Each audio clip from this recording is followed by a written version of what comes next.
जनतेचा. सटाणा नगर परिषदेचा 2026-27 या आर्थिक वर्षासाठीचा तब्बल 225 कोटी रुपयांचा अर्थसंकल्प विशेष सर्वसाधारण सभेत सर्वानुमते मंजूर करण्यात आला आहे. विशेष म्हणजे कोणतीही करवाढ न करता विकास कामांना प्राधान्य देण्यात आल्याचे प्रशासनाकडून स्पष्ट करण्यात आले आहे. या विशेष सभेला सटाणा नगर परिषदेच्या नगराध्यक्षा हर्षदा राहुल पाटील, उपनगराध्यक्ष सुमित वाघ, मुख्याधिकारी ज्योती भगत, सर्व गटनेते, सभापती, नगरसेवक आणि विविध विभागांचे प्रमुख उपस्थित होते.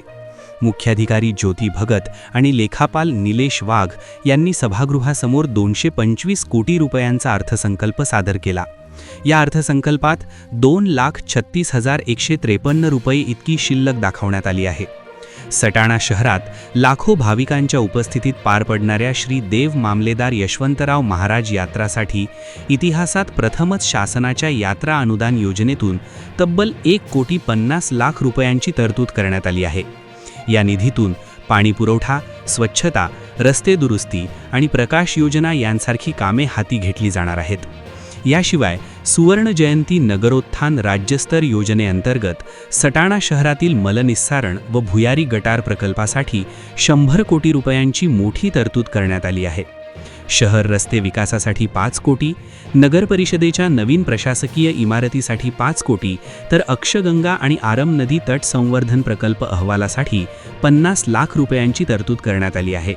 दरम्यान अर्थसंकल्पात 2.25 लाख रुपये शिल्लक दाखवण्यात आले असले तरी वीज बिल, पाणी बिल आणि सेवानिवृत्त कर्मचाऱ्यांची देणी अशी एकूण 15 ते 17 कोटी रुपयांची थकबाकी असल्याचंही समोर आले आहे.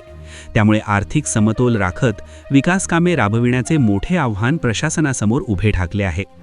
यावेळी नगराध्यक्षा हर्षदा राहुल पाटील यांनी आर्थिक अडचणी असल्या तरी हा अर्थसंकल्प सटाणा शहराच्या सर्वांगीण विकासासाठी आणि नागरिकांना मूलभूत सोयीसुविधा देण्यासाठी सक्षम ठरेल असा विश्वास व्यक्त केला. एकूणच करवाढ न करता मोठ्या विकास कामांना गती देण्याचा प्रयत्न या अर्थसंकल्पातून दिसून येत असून आगामी काळात या तरतुदींची प्रभावी अंमलबजावणी कितपत होते याकडे नागरिकांचे लक्ष लागले आहे.